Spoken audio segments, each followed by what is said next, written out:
Bentar lagi 2020 berakhir nih. Gak terasa ya sob, kurang lebih 2 minggu lagi kita akan menuju tahun baru, yaitu tahun 2021. Biasanya di penghujung tahun begini pasti banyak yang ngerayain. Tak terlepas para remaja milenial. Justru paling heboh dong kalau urusan pesta pora foya-foya ini. Ayo ngaku, pada suka ikutan gak nih? Menjelang pergantian tahun, memang banyak pihak yang ikut ambil bagian dalam perayaan tahun baru, mulai dari restoran, kafe, tempat nongkrong anak muda di pinggir jalan, di hotel, hingga stasiun TV swasta, semuanya berlomba-lomba menggelar acara malam tahun baru yang unik. Atau bagi anak-anak muda sukanya ikut konvoi kendaraan bermotor pada malam tahun baruan sambil niup trompet dan mukulin galon air mineral. Atau patungan bareng teman-teman sekolah untuk ngadain party ala-ala sambil ngegosip pria. Ada juga yang ikut agenda camping menikmati indahnya malam di alam terbuka. Kalau udah bicara party alias perayaan, pastinya nggak akan jauh-jauh dari suasana pesta pora foya-foya. Meski cuma berduaan atau bareng-bareng teman, itulah tradisi yang tetap dilestarikan dari tahun ke tahun, seolah-olah ini sudah menjadi agenda wajib yang harus diikuti. Apalagi di dunia remaja yang gampang kebawa arus dan kepincut kegiatan-kegiatan yang menawarkan kesenangan dan hura-hura. Mereka nggak sadar kalau sebenarnya sudah terjerumus dalam gaya hidup hedonisme. Parahnya, gaya hidup ini banyak didukung oleh tayangan televisi maupun promosi produk yang berusaha merangkul konsumen remaja. Walhasil, makin banyak remaja yang terhanyut dalam budaya pesta pora dan melupakan bahayanya gaya hidup hedonisme. Tunggu dulu. Sebelumnya, udah tahu hedonisme itu apa? Kalau belum, mesti tahu dulu ya sob, biar nggak gagal paham. Bisa berabe dah urusannya. Oke, hedonisme itu merupakan pandangan yang menganggap kesenangan dan kenikmatan materi sebagai tujuan utama dalam hidup. Jadi, orang hedonis itu menganggap kalau kebahagiaan hidup itu diperoleh ketika kesenangan dan kenikmatan materi terpenuhi. Prinsipnya itu, bergembiralah kamu hari ini, puaskanlah nafsumu, karena besok engkau akan mati. Gaya hidup hedonisme inilah yang melahirkan budaya pesta pora, foya-foya yang menjanjikan kesenangan, kemeriahan, dan hura-hura dalam keseharian. Hingga ini banyak diminati para remaja khususnya. Dan kalau udah ketagihan nih sob, apa aja bisa jadi alasan deh buat ngadain pesta. Mulai dari pesta ulang tahun, pesta naik kelas, pesta perpisahan sekolah, pesta 17-an, dan masih banyak lagi pesta-pesta pembenaran lainnya.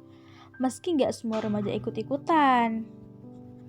Tapi tetap aja tontonan TV, lingkungan di sekeliling mereka perlahan tapi pasti akan mengiring remaja ke dalam gaya hidup hedonis.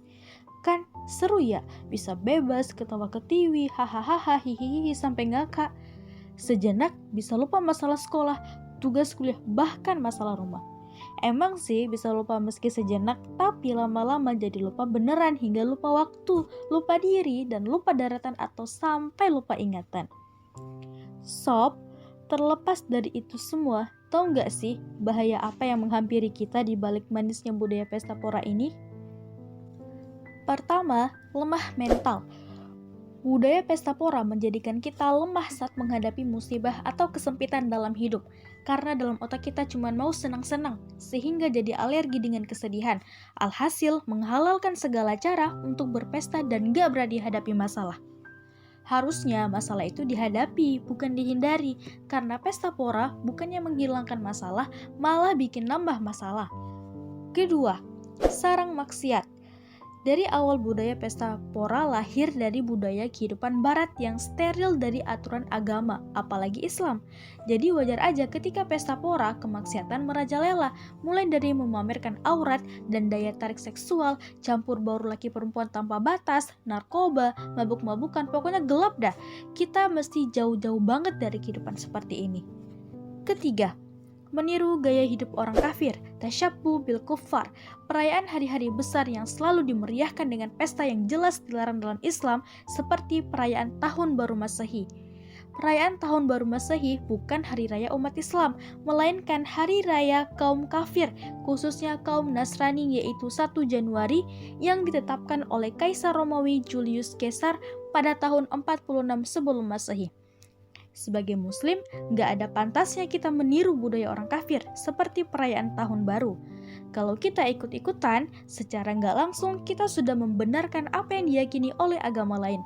Sebagaimana Rasulullah SAW bersabda, yang artinya, barang siapa yang menyerupai suatu kaum, maka dia termasuk salah seorang di antara mereka.